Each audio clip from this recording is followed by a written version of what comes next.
সকলকে শিখবেনের পক্ষ থেকে স্বাগতম। আজকে আমরা শিখব যে প্রতিস্থাপন পদ্ধতিতে আপনারা কিভাবে দুইটি সমীকরণ সমাধান করবেন, সেই প্রসেসটি আজকে আপনাদের আমি শিখিয়ে দিব।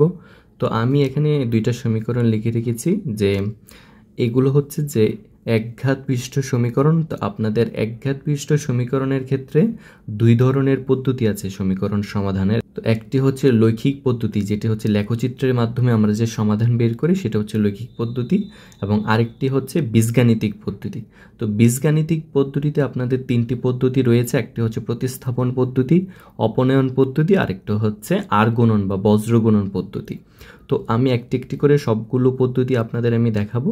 তো প্রথমে আজকে আপনাদের আমি প্রতিস্থাপন পদ্ধতিতে আপনারা কিভাবে সমীকরণ সমাধান করবেন সেই প্রসেসটি দেখিয়ে দিব। তো এক্ষেত্রে আপনারা হচ্ছে দুইটি ইকুয়েশনকে আমি প্রথম ইকুয়েশনকে 1 নং ইকুয়েশন দিলাম, 1 নং সমীকরণ হিসেবে আখ্যায়িত করলাম, এবং 2 নংকে হচ্ছে যে আমরা 2 নং ইকুয়েশন ধরলাম। ঠিক আছে, তারপরে যে কাজটা করবেন প্রতিস্থাপনের ক্ষেত্রে, যে কাজটা করতে হবে সেটা হচ্ছে যে আপনারা যে কোনো একটা ইকুয়েশন নিয়ে প্রথমে কাজ করবেন, রাইট? যেমন আমি ধরেন 1 নং ইকুয়েশন নিয়ে কাজ করি, আপনারা চাইলে 2 নংও করতে পারেন। আমরা কি লিখবো, যে 1 নং হতে পাই, 1 নং হতে পাই, আমরা 1 নং ইকুয়েশন নিয়ে কাজ করছি। তো এখান থেকে আমরা কি করব, যে আমাদের 1 নং ইকুয়েশনটা কি ছিল, যে x + y = 7।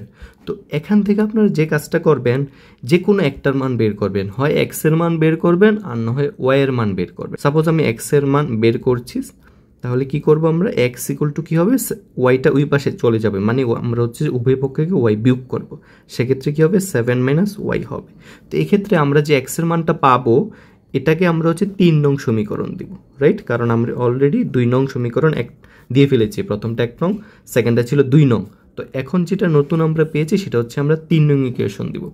তারপরে যে কাজটা করব, এই যে x এর মান আমি বের করলাম, এই x এর মানটা আমরা হচ্ছে 2 নংয়ে বসিয়ে দিব। কেন আমরা 1 নংয়ে বসাবো না, কারণ আমরা অলরেডি কিন্তু এই ইকুয়েশনটা কোথা থেকে পেয়েছি, 1 নং থেকে পেয়েছি। যেহেতু আমরা প্রথমে 1 নং নিয়ে কাজ করছি, সেক্ষেত্রে আমরা এখন এই x এর মানটা 2 নংয়ে বসাবো।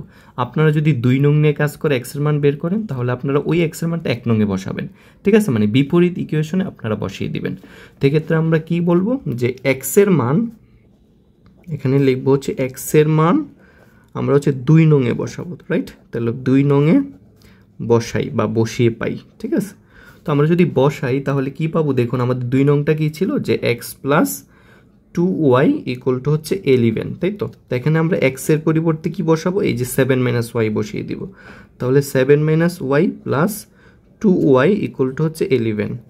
তো এখান থেকে আমরা কি বের করব, y এর মানটা বের করব। তাহলে কি হবে, এখানে দেখুন -y + 2y। তো আমরা যদি +2 থেকে -1 বিয়োগ করি তাহলে থাকবে +1, মানে +y = হচ্ছে 11।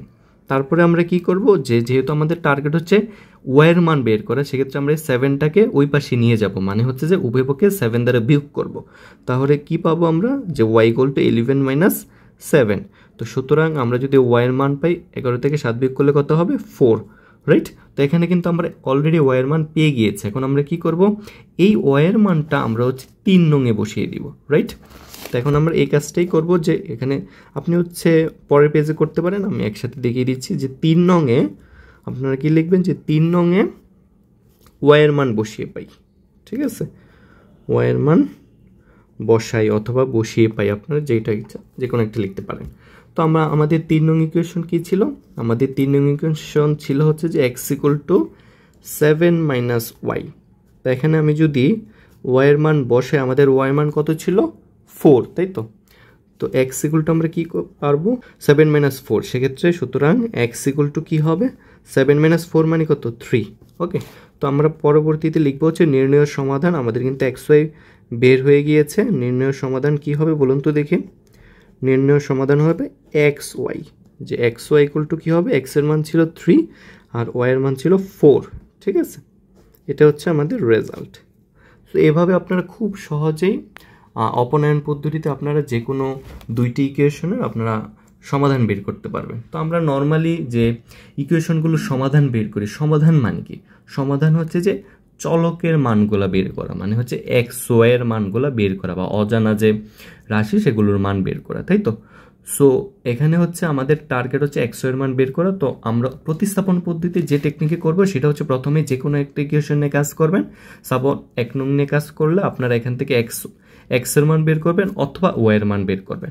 আমি এখানে 1 নং নিয়ে কাজ করেছি এবং 1 নং থেকে আমি এক্স এর মান বের করেছি, আপনি চাইলে ওয়াই এর মানও বের করতে পারেন। যেহেতু আমি 1 নং নিয়ে প্রথমে কাজ করেছি সেক্ষেত্রে আমরা যে এক্স এর মানটা পাবো ওইটাকে 3 নং ইকুয়েশন দিব এবং এই এক্স এর মানটা আমরা বিপরীত ইকুয়েশনে, মানে আমরা যেটা এখনো ইউজ করিনি, যেমন 2 নং ইকুয়েশন, সেই ইকুয়েশনে বসিয়ে দিব এক্স এর মান। যেমন এই যে দেখুন আমরা হচ্ছে 2 নং ইকুয়েশনে আমরা এক্স এর মান বসানোর পর আমরা হচ্ছে ওয়াই ইকুয়াল টু কত পেয়েছি, 4 পেয়েছি। এখন এই ওয়াই এর মানটা আমরা কি করব, এই 3 নং এ বসিয়ে দিব। 3 নং এ ওয়াই এর মান বসিয়ে আমরা এক্স এর মানটা বের করলে আমাদের এক্স ওয়াই বের হয়ে যাবে। তো এভাবে আপনারা হচ্ছে প্রতিস্থাপন পদ্ধতিতে যে কোনো সমীকরণ, 2টি সমীকরণ দেয়া থাকলে সেই সমীকরণগুলো আপনারা খুব সহজে সমাধান বের করতে পারবেন। তো আমরা নেক্সট ক্লাসে হচ্ছে যে অপনয়ন এবং আর্গনন পদ্ধতিতে সমীকরণ সমাধান শিখব। তো আজকে ধন্যবাদ সবাইকে।